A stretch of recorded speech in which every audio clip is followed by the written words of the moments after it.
Greetings.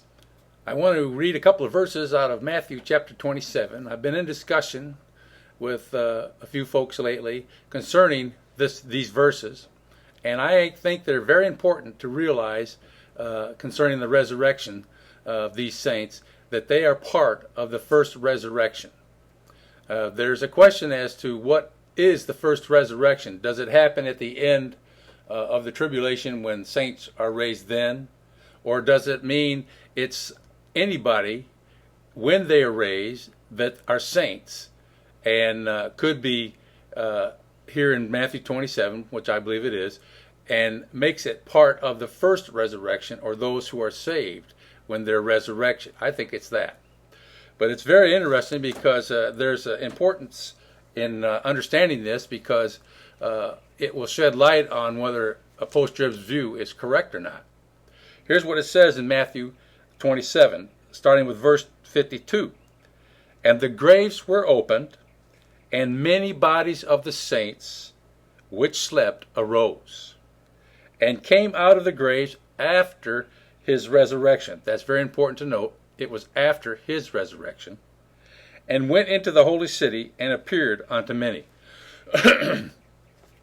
I believe that this many, we don't know how much it was, how many there were, but I believe it has a reference to the 144,000 in Revelation chapter 14. It's something that I'm seeing here, and it gives support to the fact that these folks that were raised after Christ raised are part of the first resurrection and are the first fruits of the resurrection. Someone asked me, well, that can't be. If Christ is the first fruits, how can these people be the first fruits? Well, that's why that word after is important, because Christ is the first fruits of the resurrection. He was the first one with a redeemed body of flesh and bone. And after he rose, it says here, the graves were opened, and many which slept arose. This a resurrection is not just a resurrection like it may have been with some other ones in the New Testament, especially concerning Lazarus, who did not get a new body, but he was resurrected, and then he died again. This resurrection implies that they did not die again. They were raised after the Lord was raised. That's important to note, because in Revelation chapter 14, I want to go there and read it. It says this. It says that these folks were the first fruits, and that is the 144,000. It says, and they sung, as it were, this is verse 3, a new song before the throne and before the beast and the elders, and no man could learn that song but the 144,000, which were redeemed from the earth. Then verse 4 says, these are they which were not defiled with women, for they are virgins. These are they which follow the Lamb whithersoever he goeth. These were redeemed from among men, being the firstfruits unto God and to the Lamb. So Jesus is the firstfruits of the resurrection.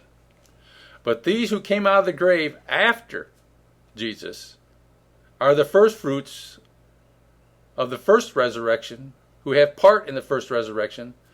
These are the firstfruits unto God and to the Lamb. That's important to note, because it will change the perspective of the post-tribbers if they read this and study it like that. The point being is, when Jesus came when he was resurrected on Sunday, he came to the tomb, and there was Mary Magdalene. She saw him. She recognized him. She said, Master. And she reached to touch him. And he said, don't touch me. Not now.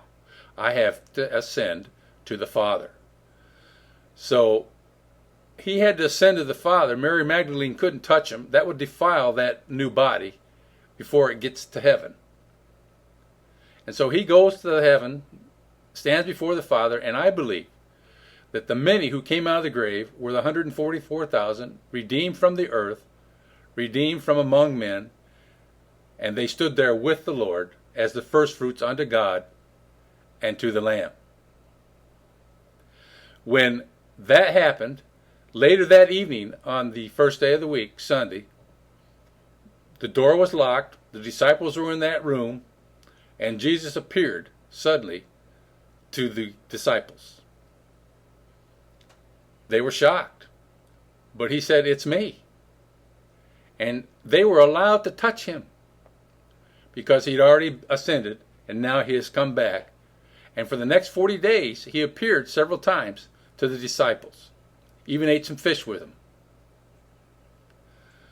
The point being is that this is a picture of the first resurrection of those who have part in it, who were raised just before the church begins in Acts chapter 2. And making that point helps people understand that this view that the post-trib has of only one resurrection at the end of the tribulation is incorrect. Having part in the first resurrection means that the saint, whenever he's raised, in the order that he's raised, has part in the first resurrection. I think these folks that raised from the grave, the many, the 144,000, went into that city because they're going to come back during the tribulation and be the evangelist and preach the gospel of the kingdom. And many will be saved because of what they preach. It won't be the gospel of the saving grace that we hear now. If it was, the church would still be here. But the church is gone, and the 144,000 come back and preach the gospel of the kingdom and prepare the Jew who believes for the second coming of Christ to establish the kingdom and the throne for the Jew in this world. So, having part in the first resurrection began on Sunday, the day when Christ was raised, and after he was raised, very important to keep understanding there, many arose from the graves when they were opened. Could be the 144,000. I seem to think they are.